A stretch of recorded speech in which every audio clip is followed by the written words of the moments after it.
C'est la dernière plénière avant les comptes de la journée. Et puis il y aura que les conclusions demain. Pas d'autres plénières. Je me retourne vers le cerveau de notre équipe. C'est la dernière plénière que nous avons. C'est une plénière qui va être assez courte en fait. Non pas parce qu'elle n'est pas importante, bien au contraire, mais parce qu'elle est excellemment bien construite. Et puis surtout qu'elle va nous parler d'un sujet, l'affiche, la fabrique à projet pédagogique. C'est un sujet qu'on a beaucoup travaillé pendant quasiment 3 ans, même si ça ne s'appelait pas comme ça au départ, qui a beaucoup mûri, que vous avez participé à bien faire mûrir, et qui est pour nous essentiel, parce qu'il est la trace de l'articulation ou de notre capacité collective, je vais tout dire comme ça, à passer de l'idée, projet éducatif, à la pratique. Le sujet, c'est celui-là. C'est comment, à la Ligue de l'enseignement, on peut avoir de beaux concepts, on peut avoir de belles idées, en l'occurrence là dans le domaine éducatif, mais comment surtout on les met en application.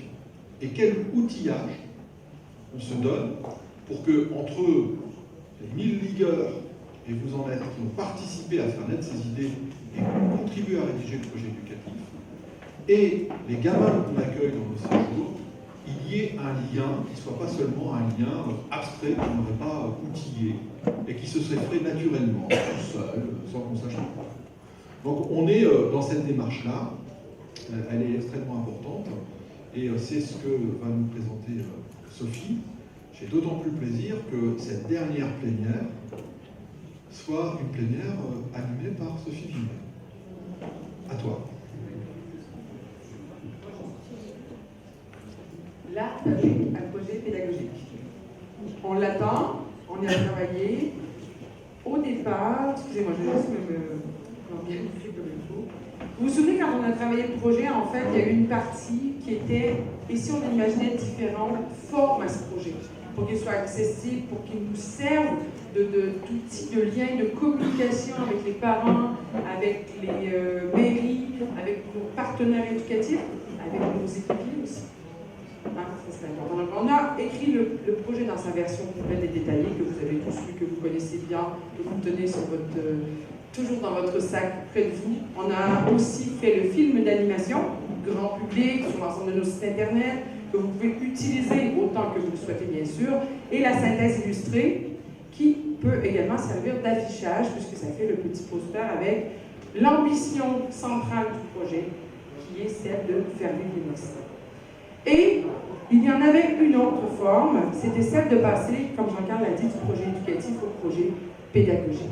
Et donc, c'était notre capacité à transformer, à revoir, à réinventer peut-être nos projets pédagogiques, mais en tout cas, une chose est sûre, à lui redonner sa valeur de véritable outil de pilotage de nos actions éducatives. Et est né de ça, de ce chemin-là, de ce chemin collectif, pas toujours simple, mais en tout cas, toujours merveilleux, ça c'est sûr, on est arrivé à cette fabrique à projet pédagogique. Bon, celle-ci, elle est matérialisée. Qui l'a déjà vu, cet outil? Levez la main, s'il vous plaît. Très bien. Donc, cet outil, il existe en version matérialisée. Et en fait, on s'est dit, ouais, mais on est la Ligue 2.0 quand même, là. Parce qu'on essaie. Il faudrait bien faire quelque chose. Comment on peut rendre cette fabrique beaucoup plus accessible aussi? Parce qu'aujourd'hui, cette fabrique matérialisée, elle se vit en temps de formation, elle s'anime et elle est un peu complexe. Comment on peut la démystifier et l'utiliser au maximum? Et on s'est dit, on n'a peut-être pas les compétences à l'interne, on va aller les chercher quelque part. Et c'est là où nous avons eu la chance de rencontrer Columbus. On les applaudit parce qu'ils ont travaillé vraiment très très fort. Je les remercierai tout à l'heure, mais je vais laisser présenter leur association et se présenter aussi. Donc Clarisse et Marie-Julie, qui sont les interlocutrices privilégiées de cette avancée, mais pas seules pour la création de la fabrique. Bonsoir et merci pour votre accueil. Donc en quelques mots, je vais vous présenter l'association Columbus. Columbus utilise le numérique comme levier d'inclusion sociale. C'est une association qui existe depuis 17 ans maintenant. Elle a été à l'origine fondée par des ingénieurs en télécommunications. Ce sont maintenant 17 années d'expérience, d'innovation et d'évaluation de projets. C'est aussi une pédagogie reconnue qui s'adapte à tout le public. Un travail en partenariat avec les acteurs locaux. Et aujourd'hui, Columbus, ça représente 14 salariés permanents et 24 salariés en insertion. L'association s'articule autour de 3 axes. Donc, on utilise le numérique comme levier pour le lien social, l'éducation et l'insertion. Donc, le numérique pour l'éducation, je vais vous parler d'un outil que certains d'entre vous connaissent peut-être déjà. Donc, c'est Déclic, qui est une plateforme d'initiation à la programmation pour les jeunes. C'est le fruit de 10 ans d'expérience, notamment auprès des jeunes des collèges situés en zone d'éducation prioritaire. Cette plateforme a pour objectif d'initier à la programmation et à la production numérique, également de favoriser une utilisation active de l'ordinateur pour que les jeunes deviennent vraiment acteurs du numérique et plus simplement consommateurs. C'est aussi valoriser la créativité, sensibiliser au domaine du numérique, pouvoir développer des savoir-faire, des savoir-être et aussi pouvoir aussi travailler sur l'orthographe, la rigueur, le travail en équipe, tout un tas de compétences connexes. Columbus est aussi le lien social, donc le numérique pour le lien social. Donc on porte un projet dans le 10e arrondissement de Paris, à Belleville. Donc on a ouvert le passage numérique. Donc c'est un lieu qui répond aux besoins des habitants en matière de numérique. Il permet de renforcer les compétences de chaque personne qui se rend dans ce lieu, de co-construire des projets avec la population et ainsi d'instaurer un dialogue, du lien social et de favoriser l'intérêt générationnel et la mixité. Très concrètement, au passage numérique, on organise des ateliers tels que des micro-trottoirs, de la photo numérique, de la programmation également, et des parcours d'appropriation des outils numériques pour notamment les publics les plus fragiles, et également des actions de remobilisation. Et enfin, Columbus est aussi le numérique pour l'insertion. Donc, dans ce cadre, on porte un chantier d'insertion qui s'appelle Dimension Web. Donc, c'est une agence web sociale et solidaire qui est appuyée au dispositif de l'insertion par l'activité économique. On emploie 24 salariés actuellement qui sont en insertion et répartis sur 2 sites, l'un à Paris, l'autre à Fontenay. Ils sont embauchés pendant 10 mois et formés au métier d'intégrateur web, et ils sont encadrés par des professionnels du web. Donc l'objectif de ce chantier d'insertion, c'est de s'appuyer sur les aspects structurants et valorisants du web pour accompagner ces salariés vers un retour à l'emploi ou à la formation. Dimension Web s'appuie sur 3 piliers, donc la formation, donc ils sont effectivement formés au métier d'intégrateur web, l'accompagnement social et professionnel pour lever les freins à l'emploi, et enfin la production, et donc cela passe par la réalisation de sites web et d'applications numériques. Et c'est là que le lien se fait avec la fabrique à projet pédagogique dont Sophie Clarisse va vous parler.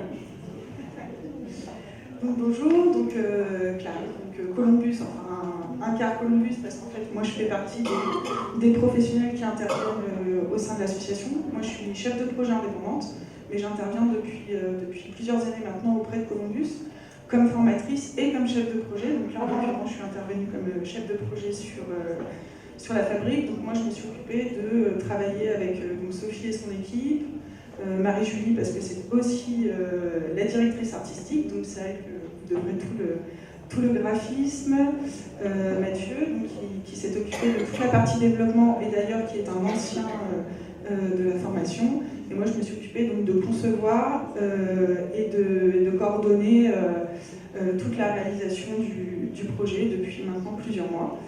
Et donc voilà, donc c'est un gros boulot tous. Et donc voilà, donc je vais laisser la parole à Sophie qui va présenter. Non, c'est pas maintenant ? Ah là là. Donc voilà, tadam! Ah oui, c'est vrai, c'était nous le petit bouton. Donc voilà, donc, la fameuse fabrique à projet, donc le graphisme de Marie-Julie, vous reconnaîtrez tous les codes que vous connaissez bien. Voilà, donc je laisse la parole à Sophie qui va vous expliquer un peu plus pédagogiquement, et demain on interviendra pour la partie pratique lors de l'atelier. Oui, parce que demain, Marie-Julie et Clarisse sont avec nous aussi pour le deuxième temps d'atelier du matin. Et c'est là où vous pourrez naviguer dans la fabrique pour la première fois. Donc la fabrique, la voici, la voilà. Elle est pas mal, visuellement. Elles ont fait, ils ont fait un boulot assez exceptionnel. C'était celui de prendre ce qu'on avait dans notre tête, de pédagogue en guillemets, avec beaucoup d'humilité. Ils l'ont transformé en quelque chose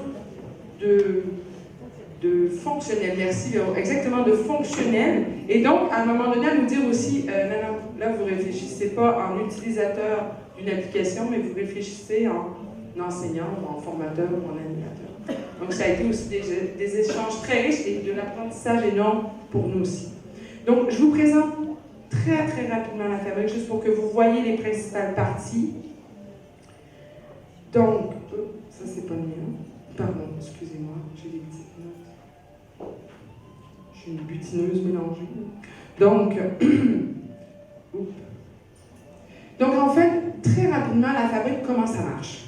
L'idée, c'était de dire comment on peut accompagner à l'écriture des projets PEDA. Je l'ai dit tout à l'heure, l'idée, c'était de faire du projet PEDA, non pas un document qu'on fait juste remettre au ministère et là, on l'a fait. Non. On le fait, on l'utilise, il est porteur de sens, on le réutilise, on le remouline, on le retravaille. C'est aussi ça l'idée, et la fabrique, elle nous permettra ça. Ensuite, l'idée, c'était de dire, il y a la réglementation, d'accord? C'est un élément de notre cadre. On en a déjà parlé, ça souvent, hein, les petites porosités, la dimension qu'on veut bien lui donner. La fabrique, elle nous permet de respecter la réglementation, mais dans tout le cadre autour, c'est bien de toucher ce qu'on est nous, en fait. Et la fabrique, elle a envie de vous permettre ça. Donc, dans la fabrique, il n'y a aucun interdit. Il n'y a rien qui va s'arrêter si vous ne le remplissez pas. Vous allez pouvoir l'utiliser comme vous voulez. Elle ne va pas vous dire, ça, tu n'as pas le droit de le faire. Elle va vous accompagner, elle va vous donner des astuces, des trucs. Et à vous de l'utiliser comme vous en avez envie. Et enfin, c'est une réflexion pas à pas. C'est une analyse, un questionnement. On peut le faire en suivant les différentes étapes. Vous l'avez vu juste avant, l'étape A, l'étape B, l'étape C. Mais vous pouvez aussi commencer par l'étape D si vous en avez envie, ou commencer par une autre étape. Ou travailler un petit peu la première étape, aller après vers les objectifs, revenir. C'est à vous de trouver votre rythme avec la fabrique. Voici la première étape. Donc, dans la fabrique, vous allez avoir un bandeau qui vous permet de savoir où vous êtes rendu, en fait, dans la création de votre projet pédagogique. La première étape, c'est la mise en contexte, votre carte d'identité. C'est qui êtes-vous? Je ne vais pas plus loin, vous allez pouvoir le découvrir demain lors de l'atelier ou après.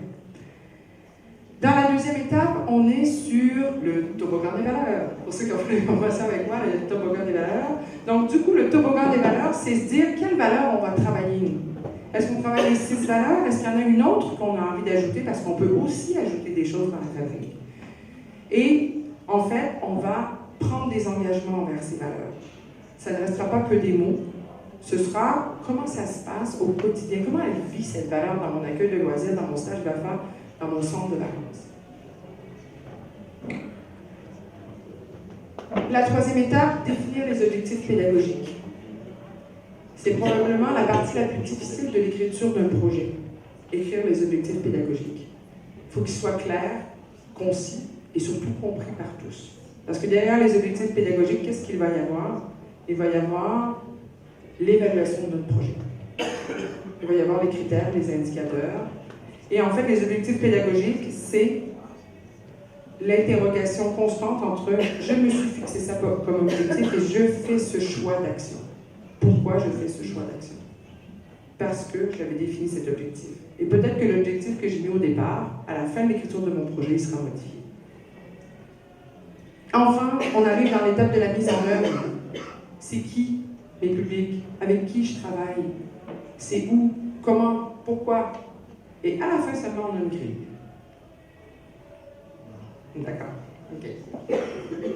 Et enfin, on arrive à la fin avec la valise des annexes. Vous savez, toutes les choses qu'on doit avoir sur soi quand on dirige une colo, quand on encadre merci. Quand on est directeur d'un accueil de loisirs, il y a plein d'annexes qu'on a besoin. Il y a les annexes réglementaires, il y a toutes les autres choses aussi qui servent notre mission d'animateur, notre mission de formateur. Et cette valise, donc dans l'interface, vous pourrez insérer tous les documents que vous souhaitez avoir sous la main avec votre projet pédagogique. Et enfin, la petite étoile qui est ici, ben, c'est l'évaluation. C'est-à-dire qu'au fur et à mesure, vous pourrez prendre des notes dans la petite étoile pour vous dire ce que j'ai envie d'observer sur le terrain, en fait. Quels moyens, moi, je vais me donner pour donner de la valeur à ce que je fais. On en a parlé hier avec les graines d'innovation évaluées, c'est donner de la valeur aux choses. On n'est pas besoin de contrôler, de dire... on n'est pas toujours obligé de tout contrôler. Il faut une part de contrôle, mais il faut aussi donner de la valeur, et l'étoile, elle sert à ça dans la fabrique à projet pédagogique. Et enfin, c'est... merci. Mathéo, il nous dit quoi? Il nous dit que une fois que j'ai rempli tout ça, qu'est-ce que je fais? Je peux exporter mon projet, je peux l'exporter en PDF, je peux l'exporter en Word, je peux le partager avec un ami, je peux lui envoyer pour qu'il travaille dessus, qu'il me le retourne ensuite. Je peux faire quoi d'autre donc? Je peux l'imprimer, des parties, je peux l'imprimer totalement. Voilà, on essaie de vous donner le plus grand choix possible pour vous faciliter le travail, parce que cette fabrique, c'est aussi un outil qui se veut facilitateur. Donc voilà, vous savez tout sur la fabrique. Et moi, j'aurais une petite question que j'aimerais poser. Vous en avez parlé un peu à Marie-Julie et à Clarisse. En quelques mots, c'est quoi votre ressenti par rapport à cet outil aujourd'hui? Qu'est-ce que vous auriez envie de nous dire par rapport à ça?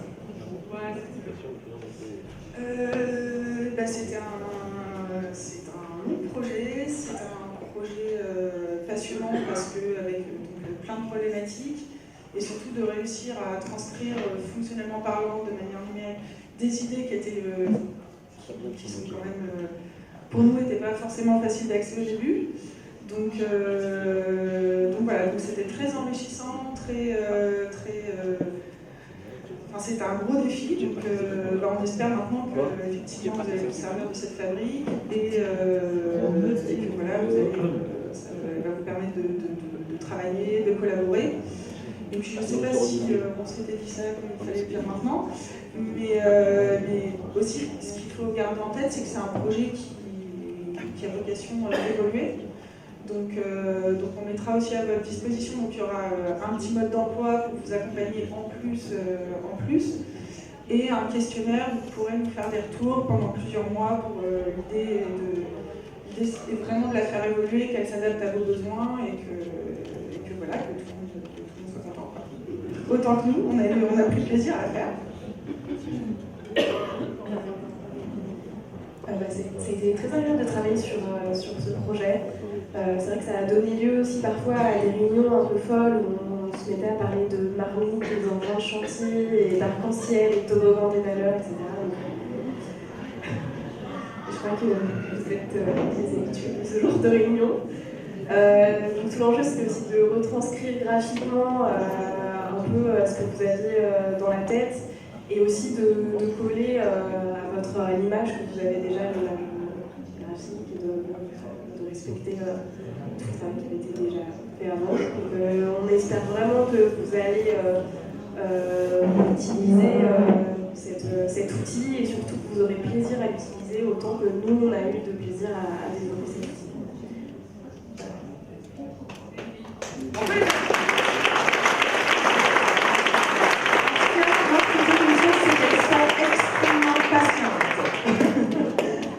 Et compétente, surtout extrêmement patiente. Juste avant de vous laisser envoyer vers l'apéritif. Je voudrais vous dire que cette fabrique, elle a aussi quelque chose d'autre d'assez unique, c'est que, à notre connaissance, ça n'existe pas. On a inventé quelque chose.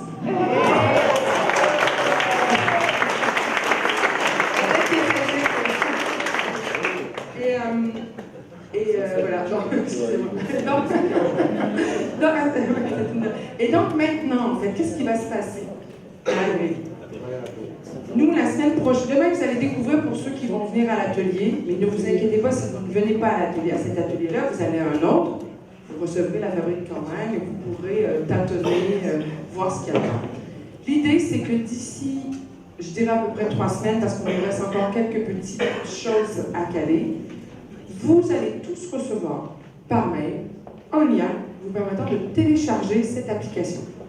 Je ne rentre pas dans les détails parce que je suis pas très 2.0, normalement sur moi. Donc, du coup, voilà, vous allez pouvoir télécharger cette application et donc commencer à la découvrir et à l'utiliser. Qu'est-ce que j'ai dit? Ah oui, donc, et au bout, oui, c'est ça, donc vous allez le recevoir, vous allez pouvoir l'utiliser. Vous allez avoir à l'intérieur aussi un espace qui va vous amener vers une zone de commentaires où vous pourrez dire tout ce que vous pensez pendant que vous utilisez la fabrique. Et on va se laisser plusieurs mois, jusqu'à, je dirais, fin du printemps 2018, pour rassembler l'ensemble des éléments que vous avez proposés, des suggestions que vous avez faites, des problématiques que vous avez rencontrées, et il y aura une formule 2 de la fabrique, c'est-à-dire des ajustements qui seront apportés, et vous pourrez par la suite retélécharger cette application et continuer votre travail sans perdre ce que vous aviez fait avant, bien sûr. Voilà. Je pense que c'était le message que je devais dire sur la fin. Donc, et ça sera en l'utilisant que vous allez pouvoir, voilà, vous deviendra facilitateur parce que la première fois, c'est sûr que vous allez vous poser des questions. Voilà. Et demain, ce sera l'occasion d'en échanger. Et ce soir aussi parce que Clarisse et Marie-Julie sont avec nous toute la soirée et là pour l'atelier de demain matin. Voilà. C'est cool? Ouais, c'est cool. Ce soir, pour vous, mesdames et messieurs, nous avons un ciné éducatif apéro. C'est un nouveau truc. Donc, on fait, ça se passe sur l'Esplanade. Il y aura un film présenté par la Fédération 83. Et ce film s'appelle Une idée folle. C'est pas un film, c'est un reportage. Pour ceux qui l'ont vu, je remercie Mélanie. Elle est là, Mélanie, ou pas? Mélanie de la région, la commerciale, Mélanie, je ne sais jamais si c'est Gallard ou Gaillard. Gaillard. Mélanie Gaillard qui, un soir, un dimanche, à 21h, m'envoie un message et me dit « Sophie, il faut que tu regardes ça !» Et donc, on l'a regardé, on s'est dit c'est exactement ce qu'il faut présenter. C'est sur l'école, ça re-questionne les pédagogies dans l'école, et je pense que ça doit nous re-questionner également et alimenter nos réflexions. Donc, je vous invite à migrer vers l'Esplanade, et ensuite on se retrouve pour l'apéro, et le repas de gala débutera à 21h